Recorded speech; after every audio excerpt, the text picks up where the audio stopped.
Okay, let's get started on week 5 of Fire, 351. This week we're talking about land resources and specifically Clean Water Act and Endangered Species Act. And then I will spend some time at the end chatting a little bit about the final exam. So let's talk about land use first. The real easy thing about land use is you can see mostly in the Western United States, the federal government owns the bulk of the property, right? Nevada being one of the highest, if not the highest, I believe, percentage states at about 85, 86% if you include some of the tribal lands as well. So pretty big proportions of all of that. And what does that mean for the country? Well, it means that we have these, what we talked about earlier, the multiple use philosophies with regard to land use, especially on Forest Service and Bureau of Land Management properties. The national parks, to a lesser extent, they're more from a conservation and protection standpoint. And then wilderness areas are generally hands-off. But when we start to think about what that means for the country as far as management of the property, and then specifically what we'll talk about later with regard to water quality and endangered species, a lot of the activity and a lot of what you'll read with regard to a lot of the endangered species protections and water quality issues tend to focus a lot on, not surprisingly, the West Coast. And then it's also not surprising that for many, many years, the West Coast has sort of been the dominant conversation when it comes to, or I'm sorry, the Western United States, the dominant conversation when it comes to wildland fires as well. If the federal government generally owns about 35% of all the land in the United States, and you have to remember that we protect these properties for a whole variety of reasons, sometimes just for resource use and extraction, sometimes because of cultural significance, sometimes for habitat or endangered species. Like I said, the big dominant parties, BLM owns more land than, or manages more land than anybody else in the United States. Forest Service is a second place, and national parks in third. Just as a reminder, the U.S. Forest Service fits under Department of Agriculture, and historically there's a reason for that, right? Timber is considered sort of a commodity. It is a product. It still is today. And so when you think about forest management, it made sense many, many years ago to place the Forest Service underneath Department of Agriculture. It's much like how historically our wildlife agency in the state of California, for example, it used to be named California Department of Fish and Wildlife, because predominantly their job historically was to deal with fish and wildlife, hunting and fishing mostly, right? Migratory birds and so forth as well. But it was more of a resource extraction thing. So the hunting licenses, the permitting, all of that, the management of lands focused on that. In fact, those were sort of the groundwork for a lot of what we do in ecology and conservation biology today. As their roles changed, they're no longer Department of Fish and Wildlife, they're, California Fish and Wildlife Service, right? And so their roles have shifted over the years to be more conservation oriented, endangered species habitat and the like.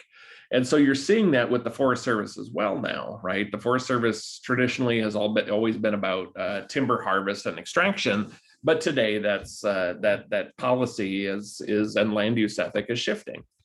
So forest management is one of these things that we talk about quite a bit. We've talked about in other classes. And you have to remember that we had a bunch of different philosophies over the years, right?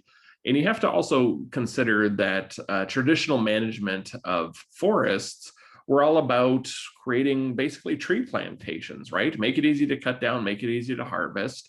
But as a result, it wasn't a functional ecosystem in the traditional sense. Today, you have to ask the question on any piece of property, what is the goal of that property? And is it focused still predominantly on harvesting of trees? For a lot of private property, that's absolutely the case. But more and more, you're seeing this sort of multiple use philosophy that occurs within the Forest Service and Bureau of Land Management.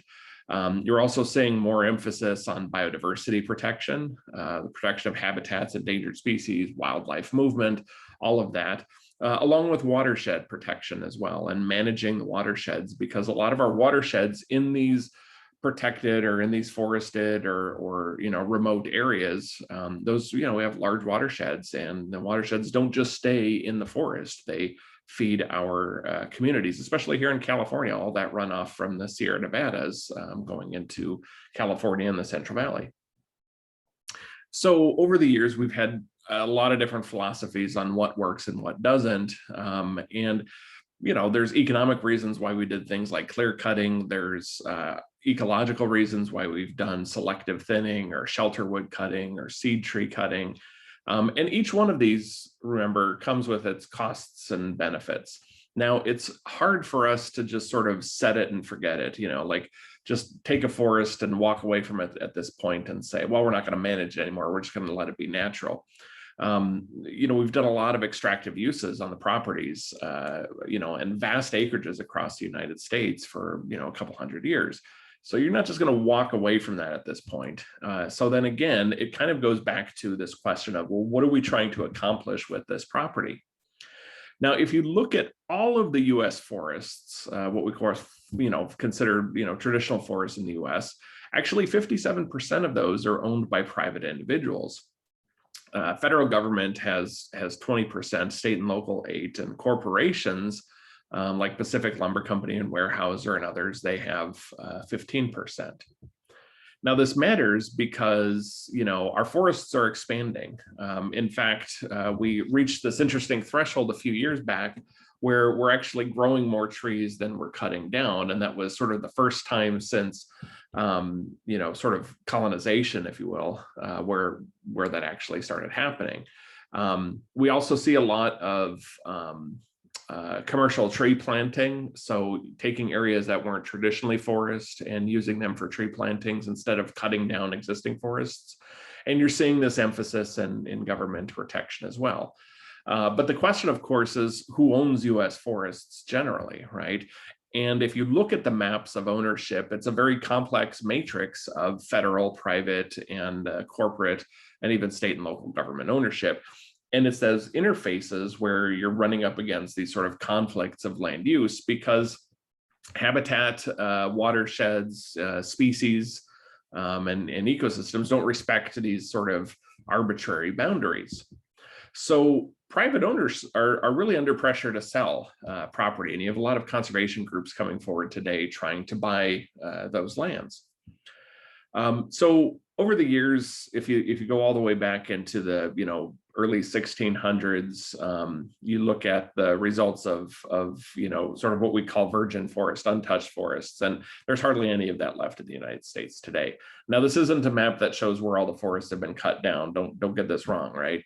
But it shows that we have had a monumental impact on our forests across the country, which is why I say you can't just do this sort of set it and forget it and just walk away at this point, because we've had pretty significant impacts across the entire country. It has led to decreased soil fertility as a result, and talk about erosion, sedimentation, nutrient cycling, and all of those things. It increases, like I say, erosion.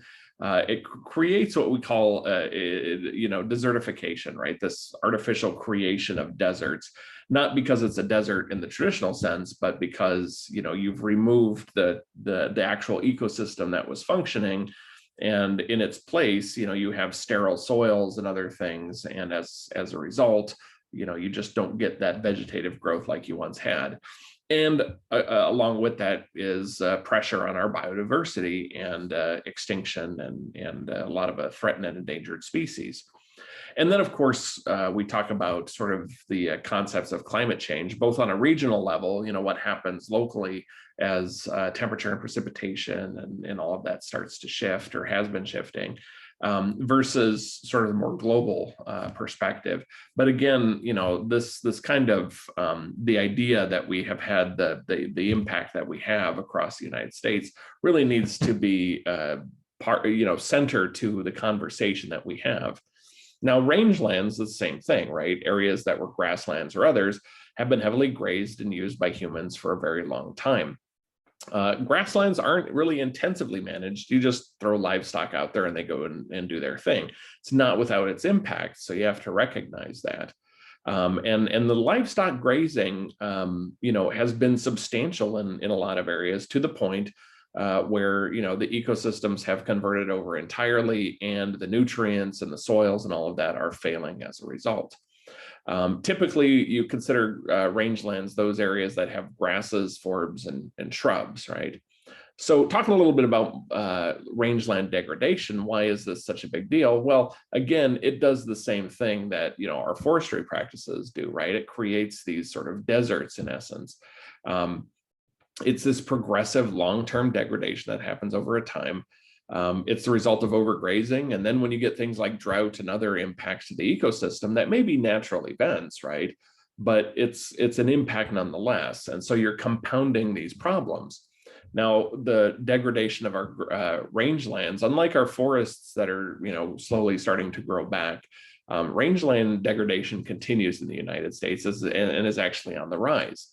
And wildfires in these areas are becoming more and more common, particularly in areas that haven't burned in the past and don't have that fire frequency that you typically associate with the Western US.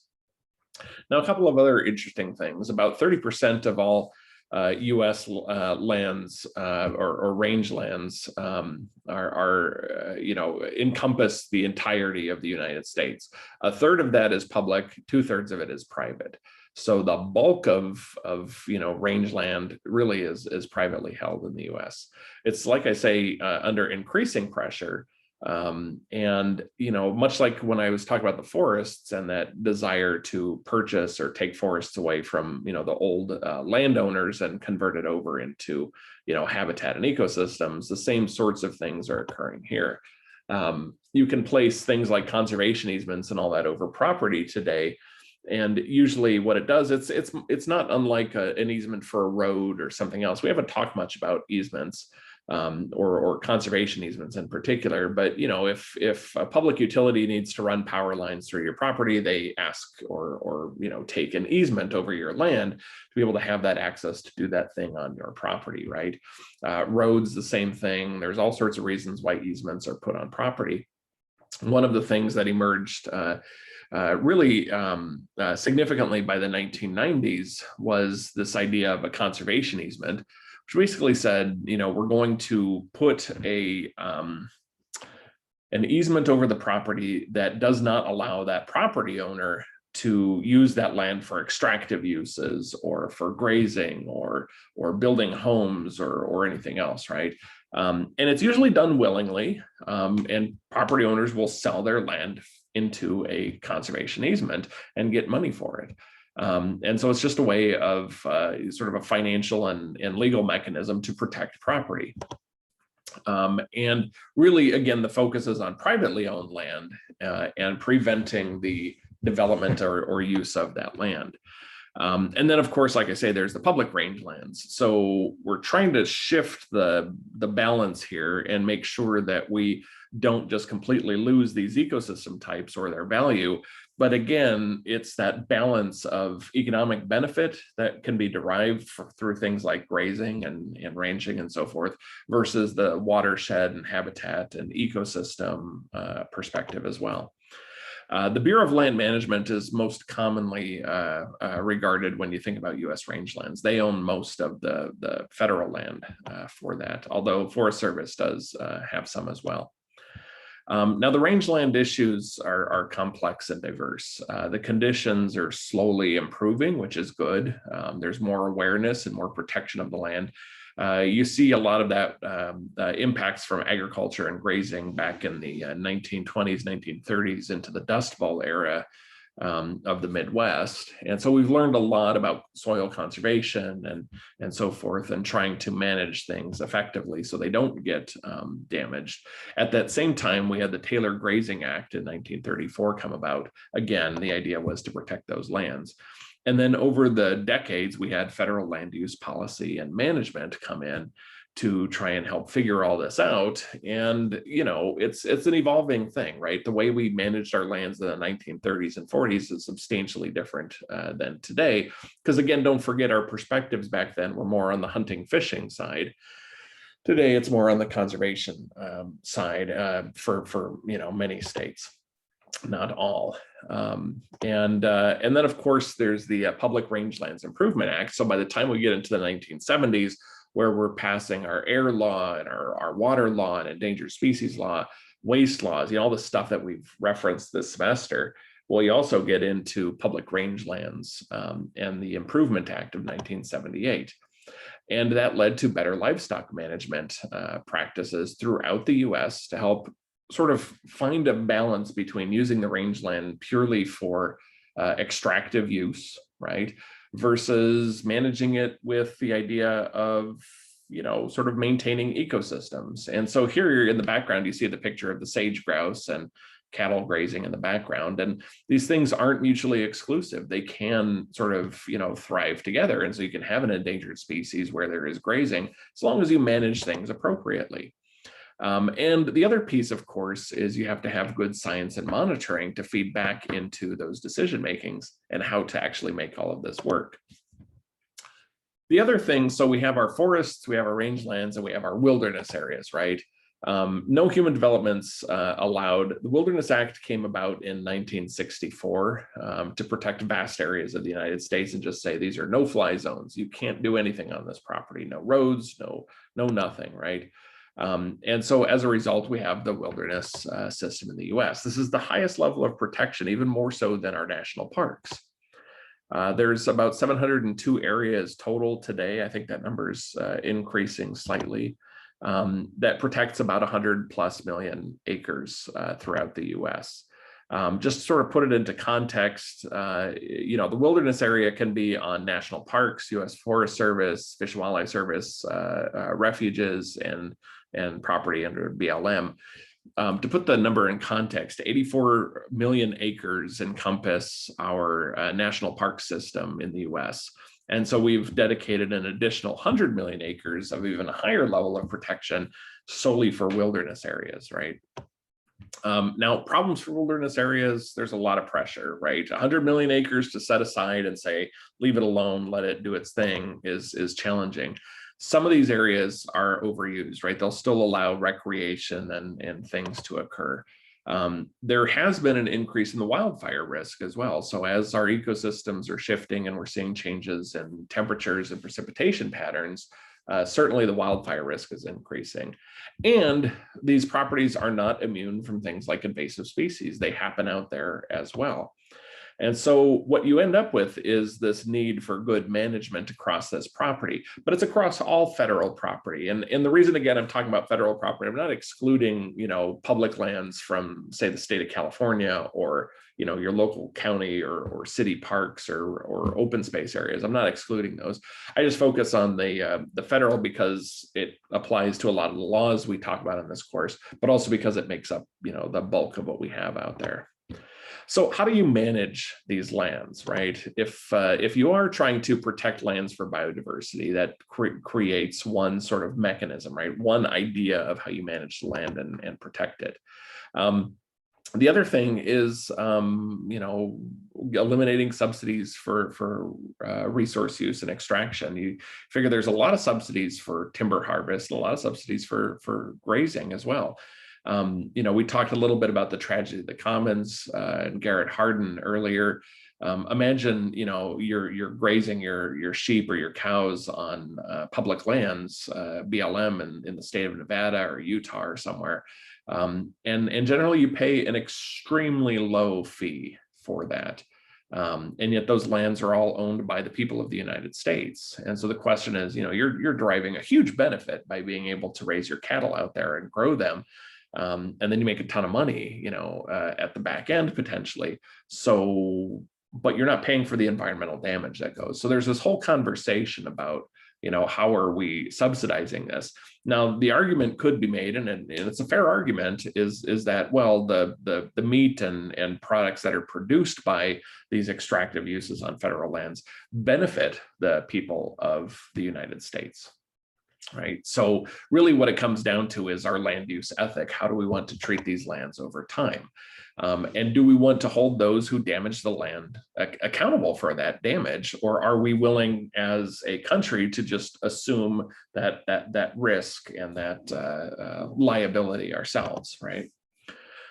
The other question that often is asked is what should be protected, right? If we are going to set aside these natural areas, what are our priorities? And that wasn't a big part of the conversation historically, right? We set aside a lot of wilderness areas because it was there and because we knew kind of what needed to be done, and we could set aside big chunks of land and national parks and all of this kind of stuff. But how do you prioritize it, right? Once you get the low-hanging fruit of, these are the big chunks that need to be protected, then you start to think about connectivity between habitats and wildlife movement and endangered species and watersheds and air quality and all the other stuff, right?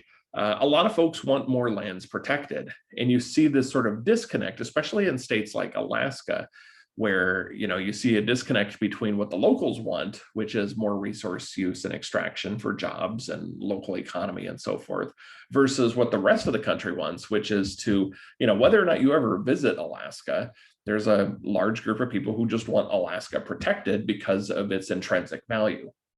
So then how do you balance those two things, what the local economy and local folks want versus, the whole rest of the country, right?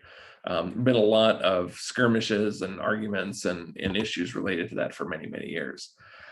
Creating ranking systems helps, right? Even if they're rudimentary, to kind of give the public and everybody a bit of an idea and provide some opinion on how lands should be protected and what to focus on, right? What areas have been lost and what areas should we be restoring or trying to set aside? What's left? How do you establish the ranking itself? And also comparing to what you've already invested in, right? Do you need to buy more or set aside more of this habitat type, or are there other rare things that we haven't quite focused on yet, right? And so there's this whole kind of matrix that tends to get put into play when you start dealing with this. But the other thing that needs to be talked about, since this is a fire program, is the potential for future degradation and fire risk, right? We can't be setting aside property and doing all this habitat management and endangered species and ecosystem level stuff without thinking about fire risk anymore. It's just, absolutely necessary to integrate that in the thought process. And then you put on top of that the presence of endangered species, where we have a very specific law, the Endangered Species Act, that we'll talk about today, that specifically addresses endangered species. And so there is no, ecosystem protection law, right?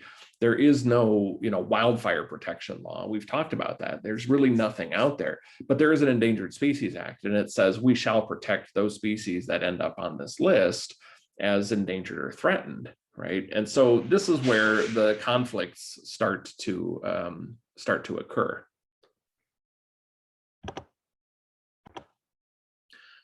So, let me move this along here.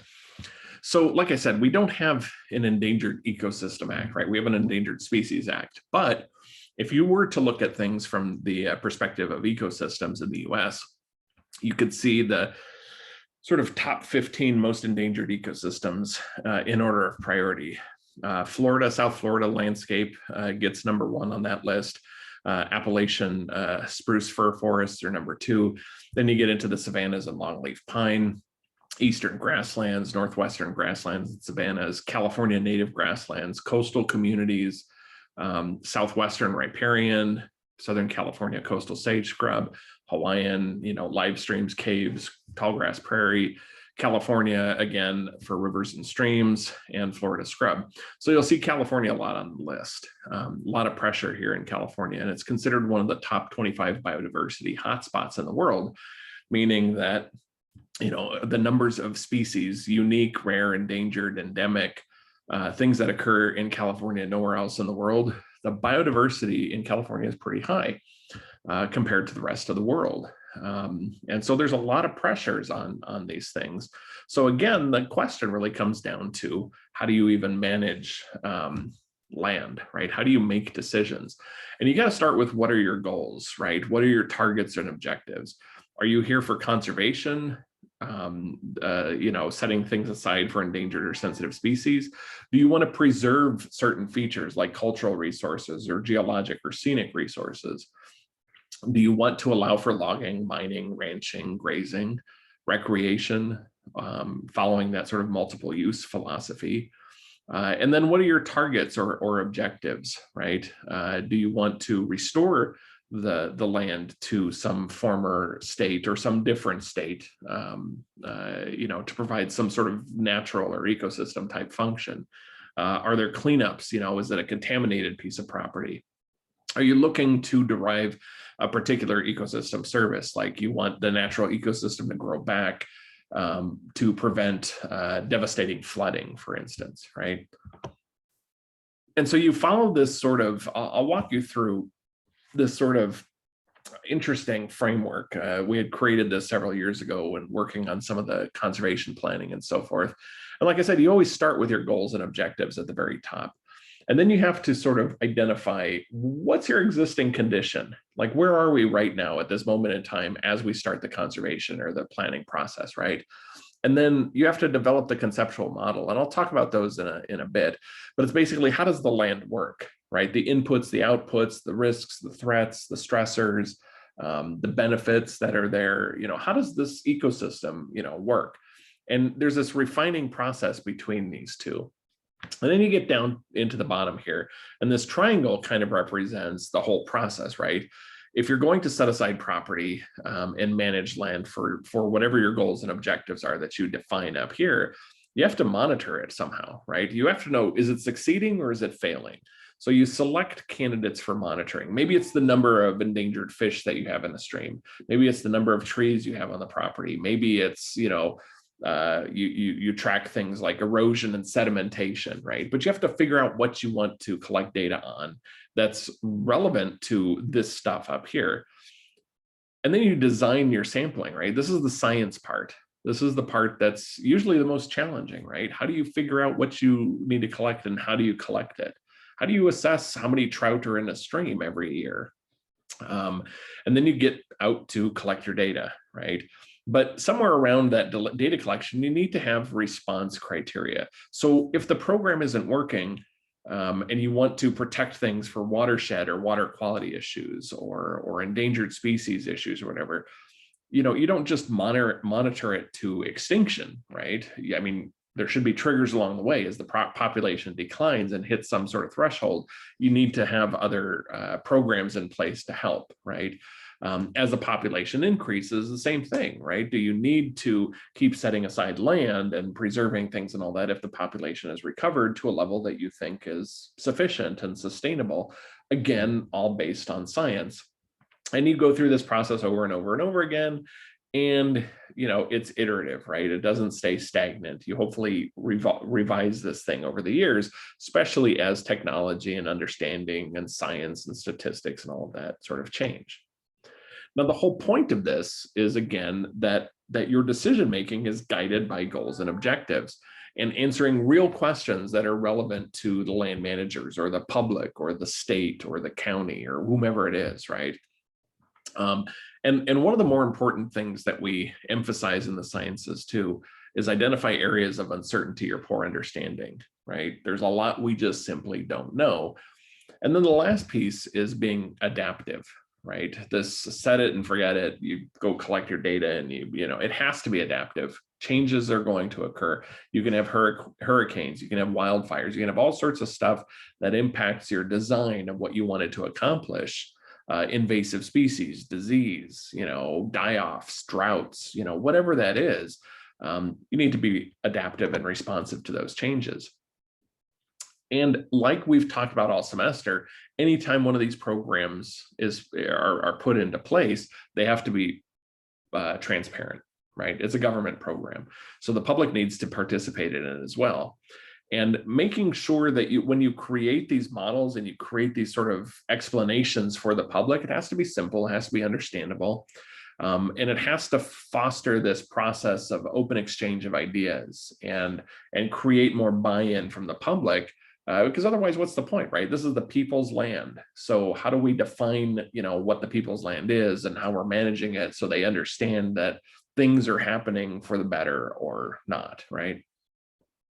This exchange helps identify areas of uncertainty again, and allows us to get better over time. That's the whole point of science and the scientific process. These have to be living documents, and there has to be a mechanism embedded in here somewhere to continue to refine them, right? You don't just write up a conservation plan in 1982 and assume that it's still working today, right? It needs to get updated regularly. And you need to understand how things change over time, right? And so this was an example of a very sort of simplistic model that we had put together for a watershed down in San Diego, Los Penasquitos watershed, in fact. And what we were saying was, here's how all of the land over the next 50 years is expected to change. We're going to have a decrease in agriculture and mining in the watershed. We're going to have a decrease in protected open space and an increase in recreational open space. And then we recognize that there's this sort of positive feedback loop, right, between these three things. So, as we build more houses, people need more jobs. As you build jobs or houses, you need transportation. And even areas where you put transportation in opens up opportunities for houses and jobs, right? So there's this urbanization sort of feedback loop. The reason we did this was because the watershed in Los Penasquitos was polluted. There was all sorts of stuff entering the main rivers and creeks and a lot of stuff flowing into the ocean that was pretty bad, right? And so what we wanted to try and figure out is what's driving that. And, initially a lot of people said, well, it's agriculture and mining. And we said, well, how could that be if agriculture and mining are actually decreasing in the watershed over time? But you're seeing an increase in residential and rural residential, right? You're seeing an increase in industrial commercial and more roads and highways. So understanding how land changes over time is a really important part of this process. Now, these diagrams can be as complex as you want them to be, right? So you can get into the details when you do this kind of planning and management of the land. And you can throw all of these little arrows and things together, and again, keeping them simple is important because, again, you want the public's buy-in and understanding and support of this, and everybody needs to kind of walk along this pathway together. And so the more complex it becomes, the less useful politically and otherwise it is. And don't forget, the law is sort of that interface between science and policy, right? So making sure that everything kind of fits together and works, and that everybody, has a good understanding is important. Not everybody's a scientist, not everybody's a chemist or an ecologist or a wildlife biologist, right? So, these documents need to be clear and understandable for sure. One of the other things that we've talked about quite a bit this semester, but isn't really part of a lot of the dialogue, especially with the Endangered Species Act, is the human health aspect, right? Humans aren't considered part of the issue with the Endangered Species Act. But like the Clean Water Act and Clean Air Act, humans are definitely the standard. But the Clean Water Act is an interesting one because, clean air is focused solely on humans. Endangered Species Act doesn't really address humans at all. Clean Water Act addresses both humans and the environment at the same time.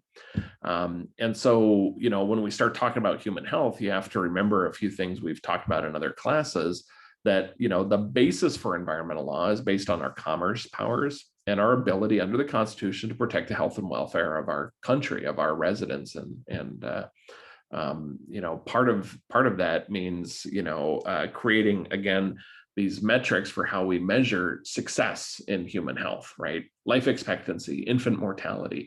These are good metrics of how to measure the population. And these are impacted by things like pollution, right? And there's, in our watersheds, this whole variety of pollution types and in our ecosystems, right? It can come from the air, it can come from the water, it can come from the land, industrial processes, transportation, air travel. All of this stuff feeds into a very complex set of pathways for, pollution into our ecosystems and watersheds. It's often difficult to make links together because, like we talked about with the Clean Air Act, some of this stuff occurs naturally, right? Particulate matter in the air is a natural thing. It's when humans contribute more than is natural that things become problematic. And the other thing we have to worry about is persistence. Some things that we create, especially like the PFAS, are a good example that's familiar today. It's a synthetic compound that's been created by humans, and there is no natural thing in the ecosystem that breaks these things down.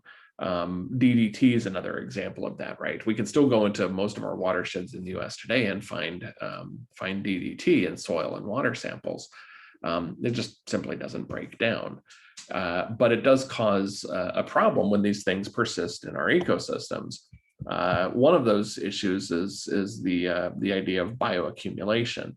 And I think the graphic here kind of helps explain a little bit better, right? If you look at just, sort of parts per million of a DDT in tissues, right? Or in substances like water, it's such a small percentage of the water, right? But then your first consumer, maybe algae or other phytoplanktons or other increases this, right? They're consuming this stuff in the water and processing it, and it's getting in their tissues. And then a shrimp is going to eat that, algae or whatever, and it increases in the shrimp's tissues even more. And then maybe the American eel eats it, and then maybe the Atlantic needlefish eats that, and then all the way at the top here, you've got this tertiary consumer. And that's where you saw, the eggshell thinning and the, impacts to, birds and other higher level organisms, much more so than you saw at the lower levels because of that magnification. So all of this led to, the development of things like the Clean Water Act and, the Endangered Species Act. So being able to deal with all of this, comes from both, establishing the laws, the policies, and the regulations that are important and put in place to protect the environment, protect human health, protect ecosystems or species. But you have to have some ability to assess risk. Like, what is it that's causing the trouble, right? And risk is really the probability that a negative thing will occur from some kind of exposure or condition. And we assess risk through 4 basic steps. You identify the hazard, you figure out the dose response or assessment, the exposure, and the risk characterization.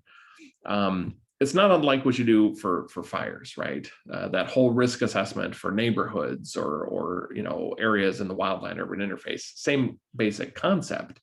But the one thing that we tend to fall back on a lot with, especially with environmental laws, is this idea of the precautionary principle. No action should be taken when science is inconclusive. Well, we know that's just not reasonable, right? We know that we have to move forward with some decisions. And that's actually part of what you're going to be tasked with for your final exam is, we're going to go ahead and take this US Forest Service property and we're going to go ahead and manage it for fire risk. And your job is to help navigate that process under the laws and regulations we have today. So it's difficult to complete this because, again, we don't have a lot of good information on a lot of stuff, right? So we're dealing with limited understanding of ecosystems. They're very complex things, right? It's difficult to assess because the effect can occur at a lot of different scales, right? Individual plants and animals, ecological communities, wide areas, and vast, time and space sort of concepts. Human-induced environmental stressors also range greatly, right? We have all sorts of stuff we have done to the environment that have an impact. And it's hard to try and tease those things apart and try and figure out, well, what's causing the damage? Like, why do we have an increased wildfire risk, really? You have a lot of people today talking about things like climate change. What about fuels management? What about invasive species? What about, drought and ecosystem impacts because of groundwater withdrawal or diversion of rivers and streams and, drying out our ecosystems in essence, right? There's all sorts of other stuff, and teasing that apart is pretty complicated. There is a need to be able to do this. And that's kind of why we're talking about the two things we're talking about today, right? The Endangered Species Act of 1973 and the Clean Water Act of 1972.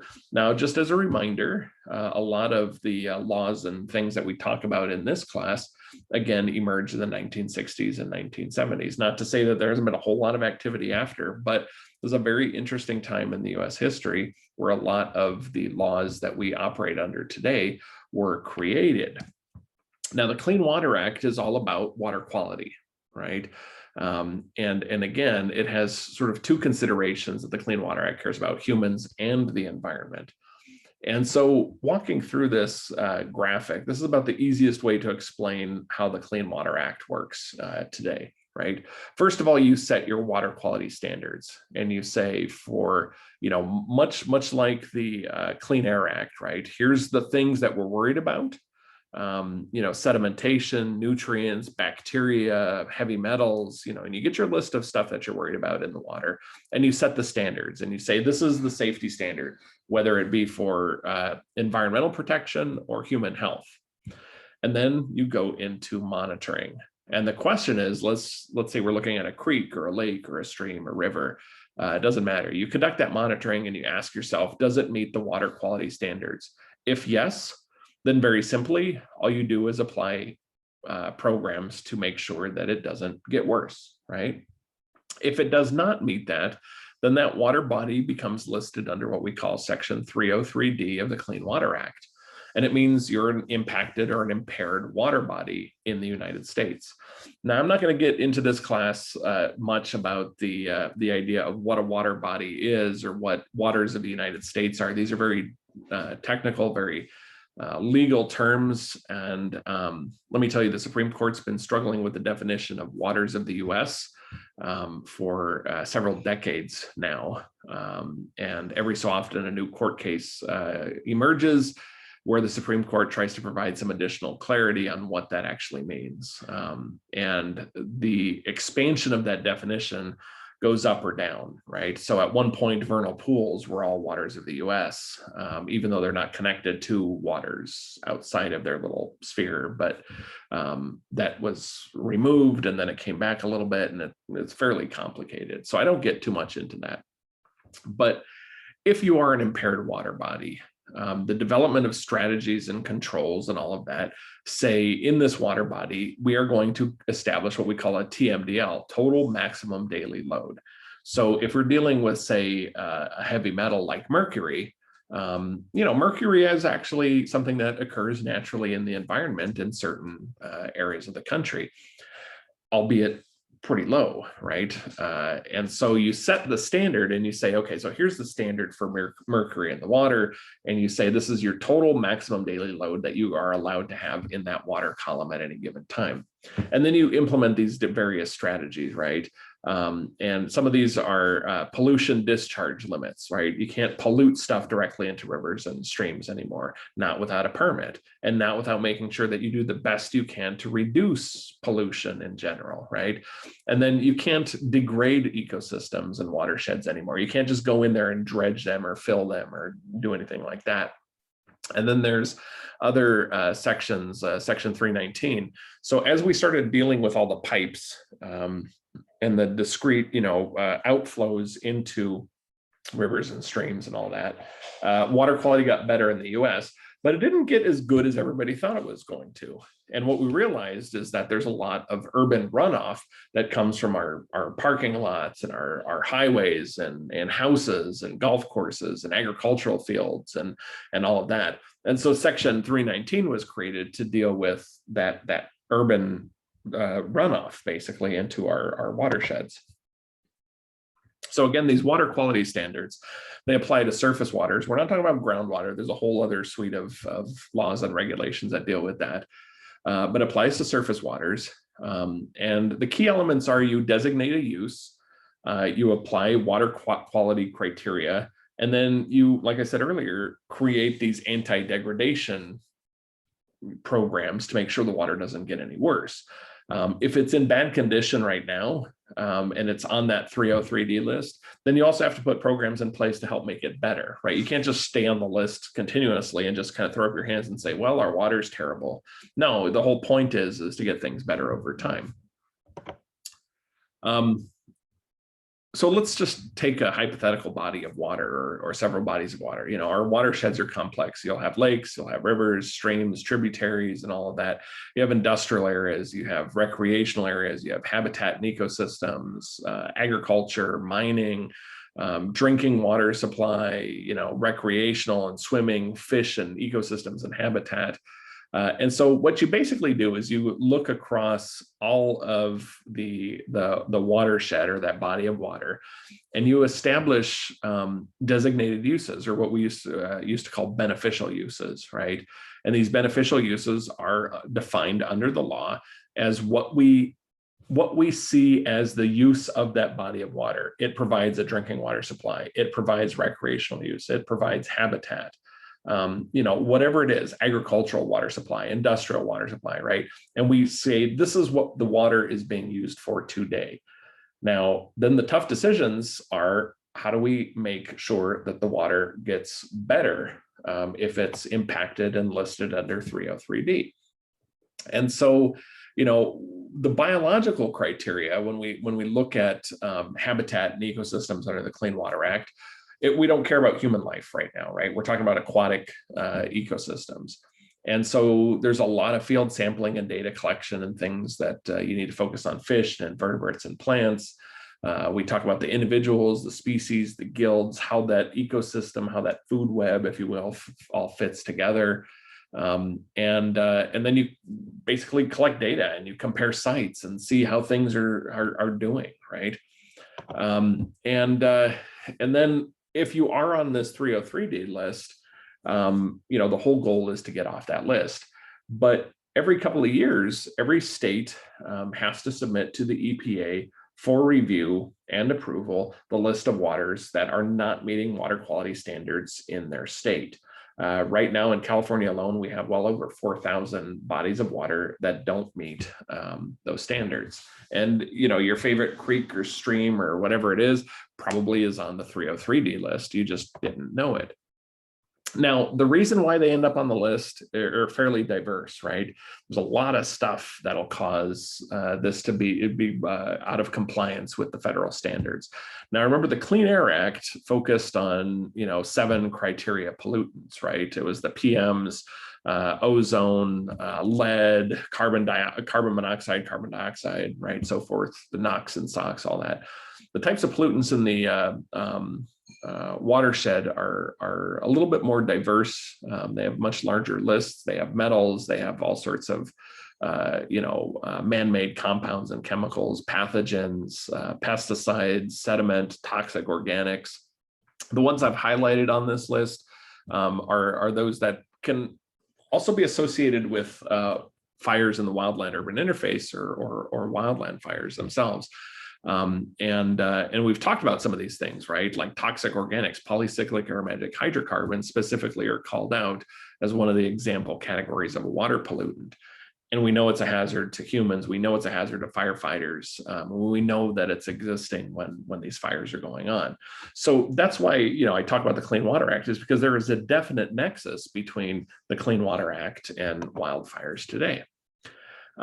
You know, I mean, look, where does all this stuff come from? Well, atmospheric deposition, right? You get a lot of nitrogen deposition and things from pollution, air pollution.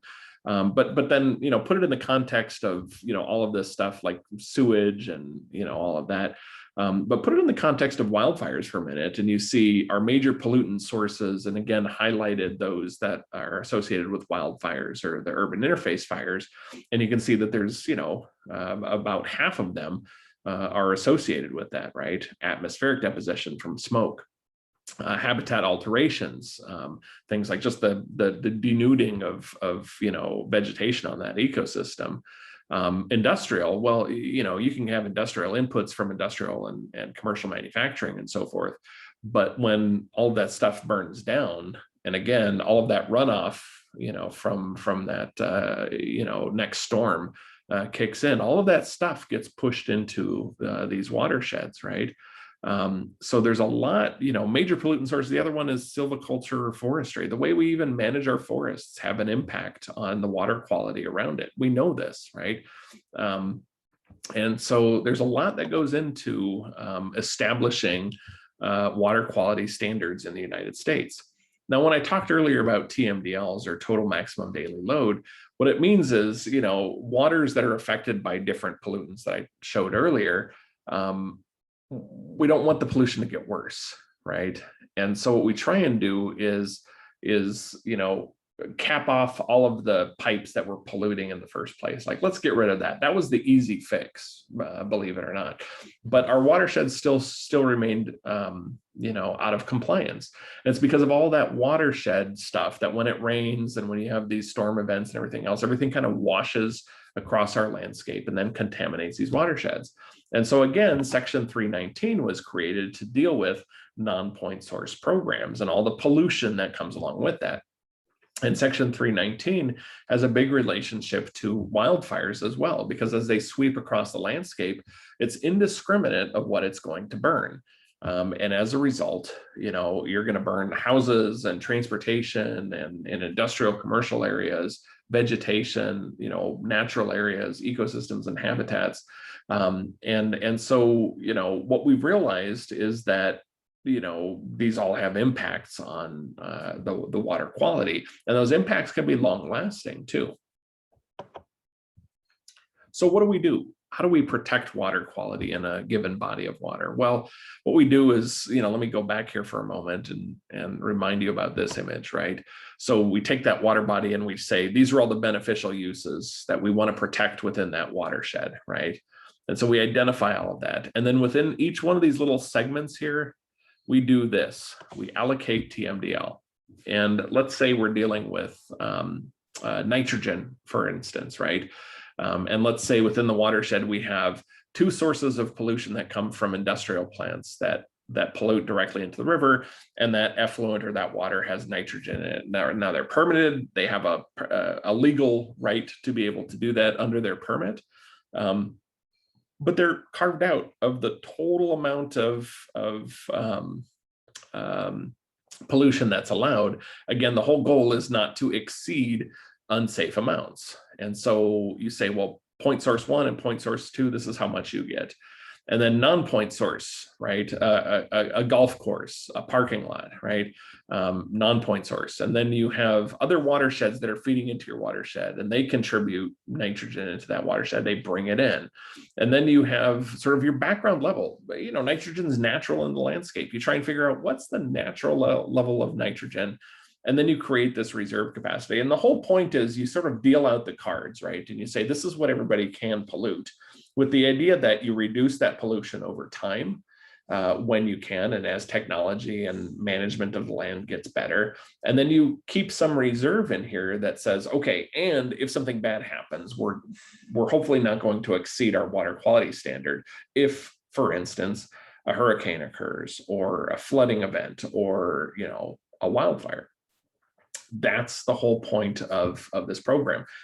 It's very challenging to get it to work right, because again, what we started talking about at the very beginning of this was who owns all the land, right? Now you've got not just all of these standards and laws in place, but now you've got complex landowners. And remember when I said earlier, these plans require a lot of public input because there's a ton of stakeholders that are impacted by these kinds of plans.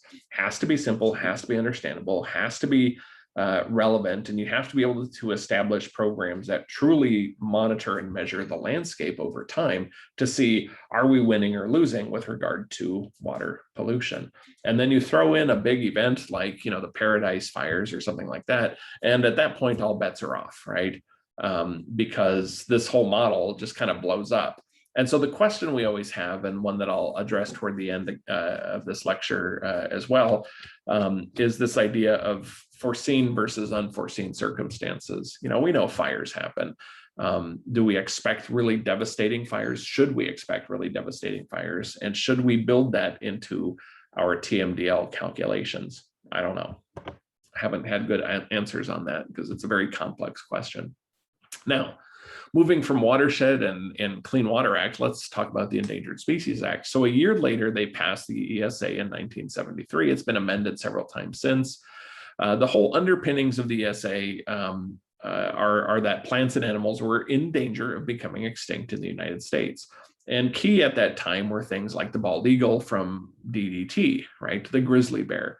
There were a few that really stuck out in people's mind, and they said, well, we got to do something about this. Our natural heritage was of aesthetic, ecological, educational, recreational, and scientific value to our nation and its people. That's the words straight from the Endangered Species Act. The purpose of this law was to conserve the ecosystems upon which endangered and threatened species depend, and to conserve and recover those listed species.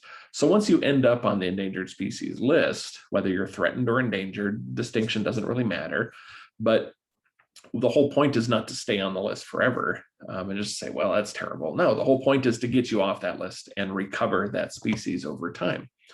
Endangered is something that's in danger. I hate the definitions, they're horrible, but it's in danger of extinction throughout all or a significant portion of its range. Threatened is something that's likely to become endangered within the foreseeable future. Now, this applies to all plants and animals except pests, insects, or pest insects, bacteria, and viruses. Federal agencies that are responsible are the U.S. Fish and Wildlife Service and NOAA Fisheries. All of this, again, trickles down through these agencies. NOAA Fisheries deals with all the marine stuff in the ocean environment or near ocean environment and coastal zone. U.S. Fish and Wildlife Service is responsible for everything else. And this, again, all trickles down back to states and local government to enact these laws. Now let's talk about some of the key sections here and pay attention because some of this is going to be on the final exam. Section 4 is all about recovery. The ultimate goal here is to recover or no longer need ESA protection. It requires recovery plans for all listed species. You end up on the list, you have a recovery plan, and it identifies the steps needed to get you off that list in the first place. There's a peer review process, there's scientific advisory panels. Each species has its own little club that gets together basically and advises on how to get it off the list. There's stakeholder involvement, landowners, property owners, all of those folks that get involved in this to help figure out how to work together to allow for the species to recover, but also recognize that our economy has to continue, that development and housing still is necessary. You know, all of that is a very complex ballet trying to, you know, figure out all these pieces and put the puzzle together. Other things that are in section 4 are critical habitat. So when invoked, it means that there is a geographic area on which the physical or biological features are absolutely essential to the continued protection of that species. And so you basically draw this thing on a map and you say, okay, so here's a piece of area that absolutely needs to be protected, and it is essential that this is protected. This is usually done at the time of listing, but it doesn't have to be. It can come later. Now, section 7. So this is similar to section 10 that I'll talk about here in a second. But section 7 is all about federal agencies, right? So let's say you are a national park. You remember we talked about NEPA and we said, you know, federal government has to do things to minimize its impact to the environment. Well, section 7 is basically the endangered species equivalent of that, right? So under section 7, it says, you know, you as a national park who want to build a new trail or a new visitor center or a new restroom or whatever, you have to do it in an area that you know doesn't have an impact on an endangered species. And if you are going to do a project that's going to impact an endangered species, you have to go through section 7 consultation. So you get together with that Fish and Wildlife Service, your local offices or regional office, and you go through and they issue you, based on the environmental review that's conducted along with NEPA, issues you what we call a biological opinion. And the biological opinion basically says, are the actions you're undertaking here going to jeopardize the continued existence of this species in the wild? And if it is, then believe it or not, the federal agency cannot move forward, right? Absolutely cannot move forward unless they override that. And there's only one group in the United States who's authorized to override it, and they're sort of jokingly referred to as the God Squad. And it's this, appointed board of individuals who basically say the value of this project outweighs the impacts to the endangered species that we promise to protect, and this project is going to move forward. God Squad has only been invoked a handful of times, and they've never found in favor of a federal agency since 1973.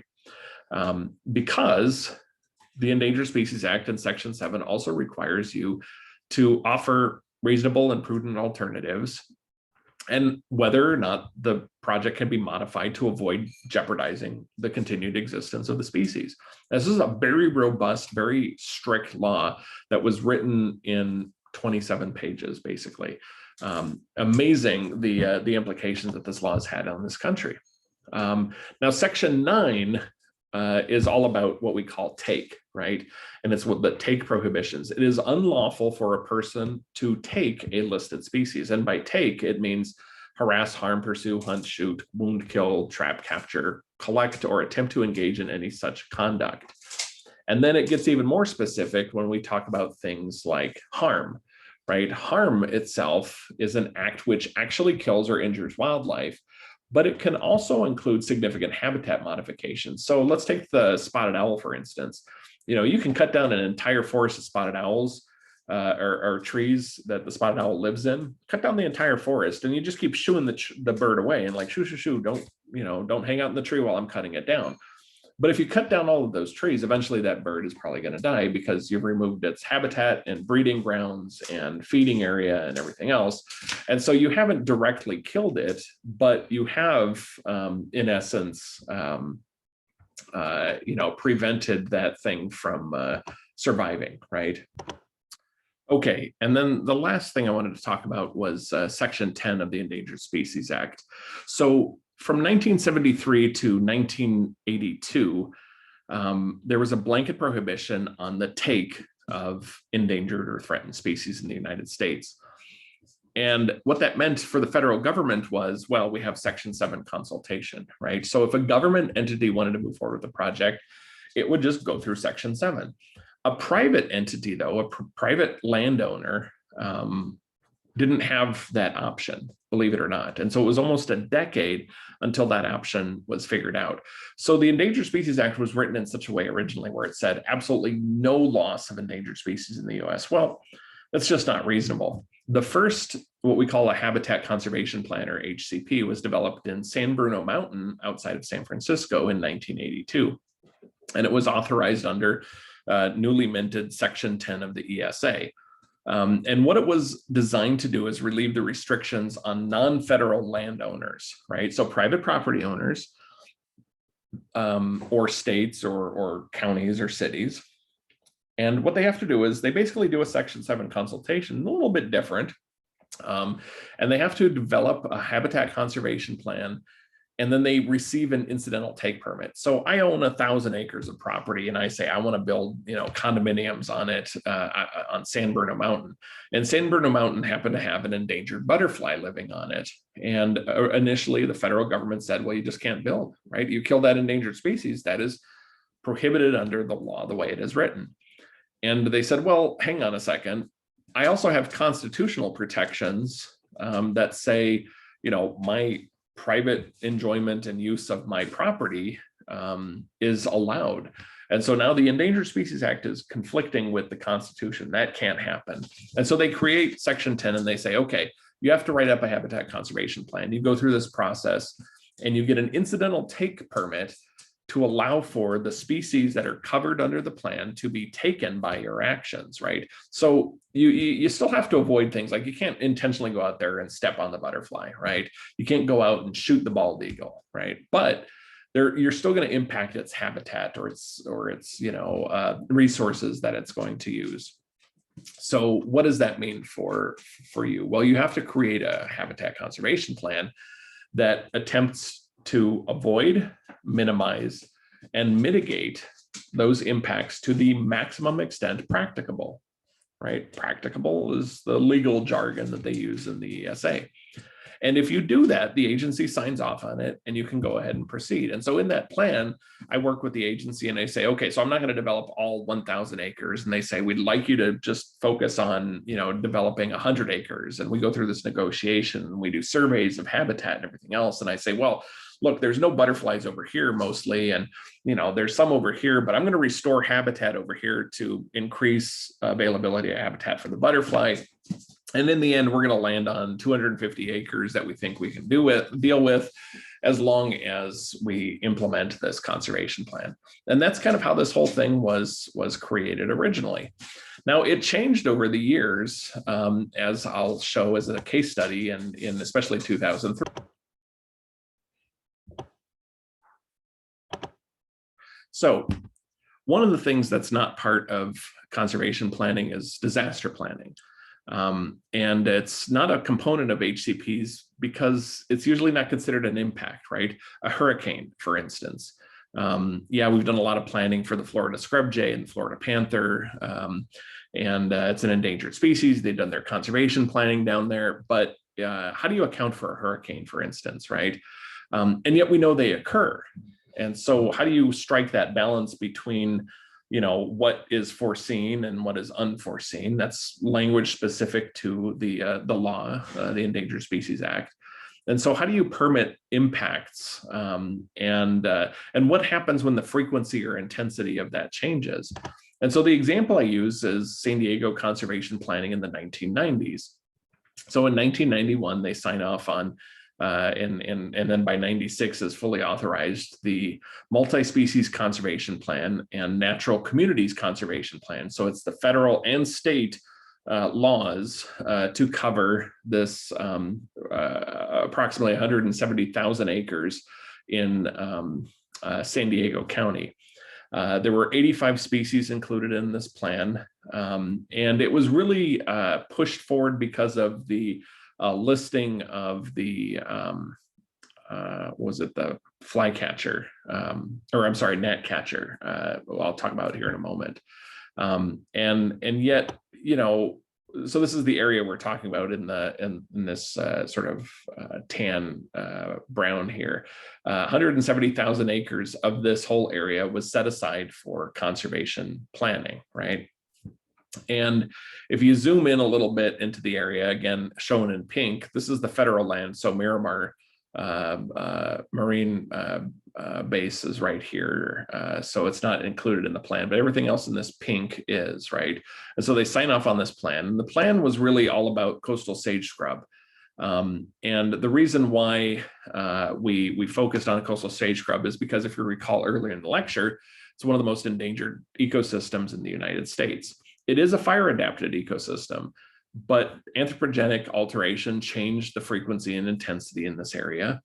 And it's also well documented that you have big fires, but by 2003, we never quite saw the scale of fires that we even knew could occur down there, right? And so 2003 happens and we have this massive issue we've talked about in other classes.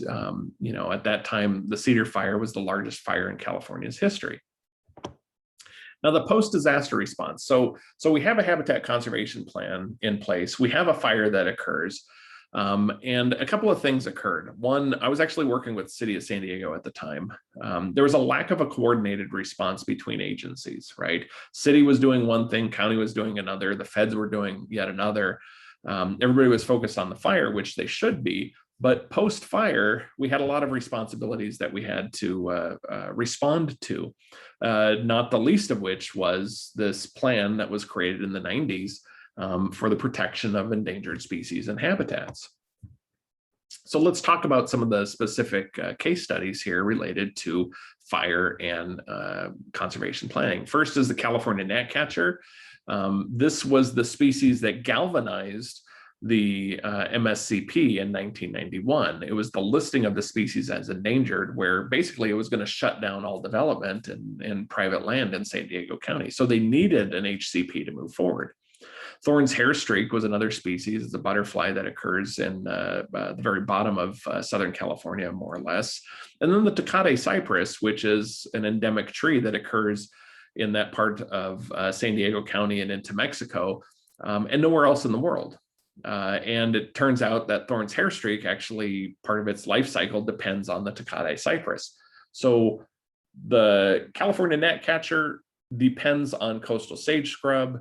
Thorn's hairstreak depends on Tecate cypress. And in 2003, all of this stuff just burns to the ground. Like I said, the gnatcatcher, this is the whole reason we had the MSCP in the first place. It is a year-round resident.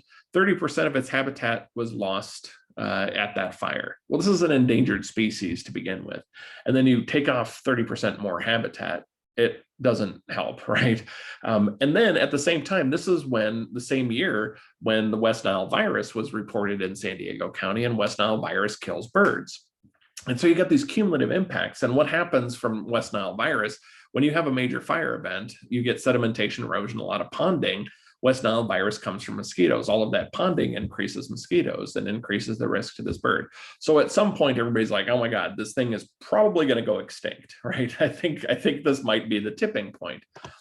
Thorn's hairstreak. It's a narrow endemic species. It's only found on Otay Mountain. Like I mentioned, Tecate cypress is its host plant. All known populations of this little endangered butterfly burned in 2003. Its status was unknown after the fires. Some surveys since the fire found the species on young cypress. So we thought, okay, things are coming along, it should be okay. But again, there's no disaster plan, right? I want to emphasize that for any of these species, we know they live in a fire adapted ecosystem, but there was no disaster plan for what do we do if there is a large fire. Now, the Tecate cypress, again, an endemic species, lives only on sort of that Otay Mountain and a little bit into Mexico and nowhere else in the world. The majority of the trees were killed, and the intensity of the fire was so great that it didn't just, burn the trees and they grow back from whatever. No, that they were absolutely killed. Post-fire recovery was in question. Fire frequency was another question that I'll talk about here in a second. But also, this species of tree is related to the Thorn's hairstreak, and Thorn's hairstreak needs this tree to survive. Now, interestingly, in 2003, we result in this high mortality of Tecate cypress. And, you think about these three things. This is only 3 of the 85 species covered by this plan. And, let's compare that to emergency services, right? In emergency services, we know that our whole goal is to plan for disaster, to decrease your chance of a catastrophic event, to increase chances of survival, to enhance post, catastrophe recovery, and have immediate and long-term plans to be able to make all this happen. It's all contingency planning. Not a shred of that existed for this plan that encompassed, hundreds of thousands of acres and 85 sensitive species. And it was this model when it was created in the 90s. It was a national model. We had Al Gore down in San Diego. You had then Secretary Bruce Babbitt down here touting this as being the example of how to do conservation planning in the United States for large areas for multiple species. And it was supposed to change the way things were done. But what was so surprising to me is that there wasn't a document sitting on everybody's shelf. So much money, millions of dollars went into this planning, and truly millions of dollars have gone into land acquisition and conservation over the years. But there wasn't a book on a shelf that everybody could pull off and say, if big fire, we do this. Did not exist.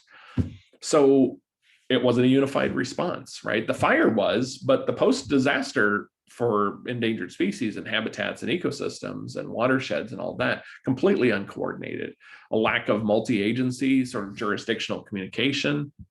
And then even some of the other things, early erosion control, right? So fire happens, habitats lost, species are impacted, but we have to worry about what happens that next rain, right? And hydrophobic soils that create, you have these massive floods and everything else. And so they get straw wattles and they spread straw and they're clearing culverts and all of that. And then they start hydroseeding and they spread they spread ryegrass. Ryegrass is not a native species. In fact, ryegrass can increase the frequency and intensity of fires after an incident. So in their attempt to avoid erosion, they increased long-term fire risk. And then at one point, there was a congressman down there that was distributing a couple thousand pounds, 2 or 4,000, I can't remember the number exactly, of what they referred to as native plant seed mix, right? So people from all over the communities that were impacted could go out to this distribution center and pick up native plant seeds, distribute them in their burned areas, and this was going to help with post-fire recovery. And so at the city, we get this fax that comes in back when people had fax machines, and we get this fax that comes in, and it has the plant palette, and we could barely read it, right? So we're like, could you send over another copy of this? And we read the list, and it starts off with California poppy. Only the California poppy they were using was the one from Oregon, right? And they're like, that's too bad. And then further down the list, we have African violet. And then we start looking at it more, and it's like, none of these things are native plants, right? I mean, majority of the seed they got was just whatever was in stock. And so we call them up and we say, hey, to the congressman's office, and we say, hey, you can't be distributing this stuff.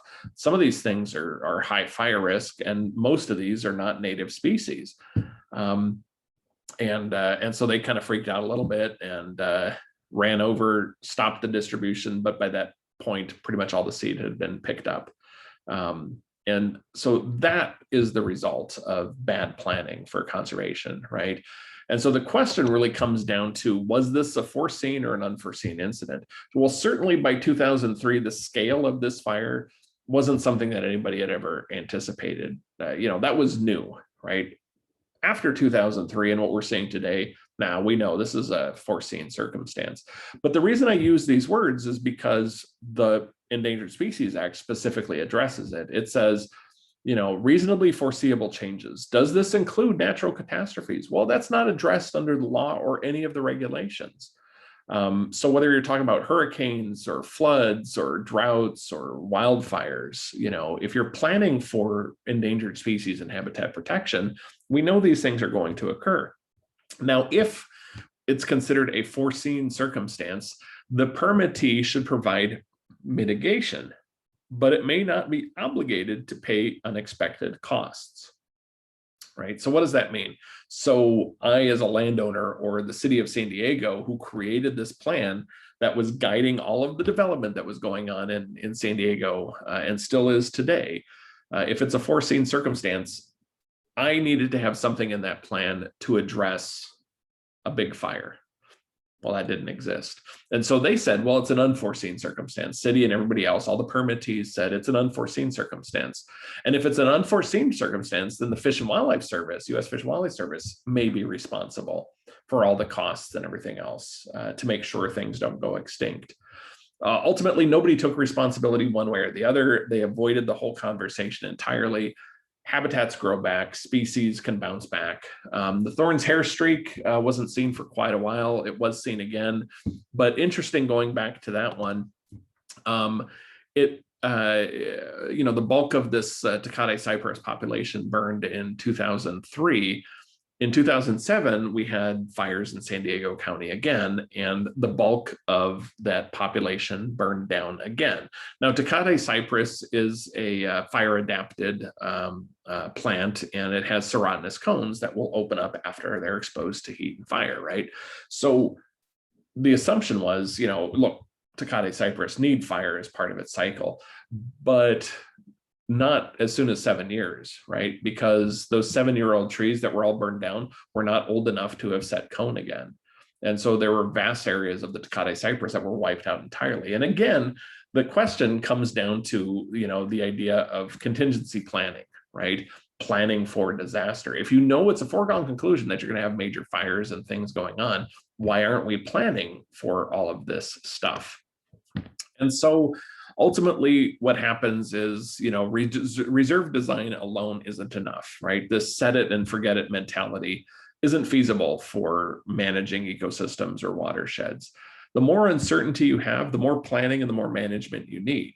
Now, while the U.S. Fish and Wildlife Service doesn't require disaster planning, and even today, in a lot of modern, more modern conservation plans, they don't really talk about disaster planning all that aggressively.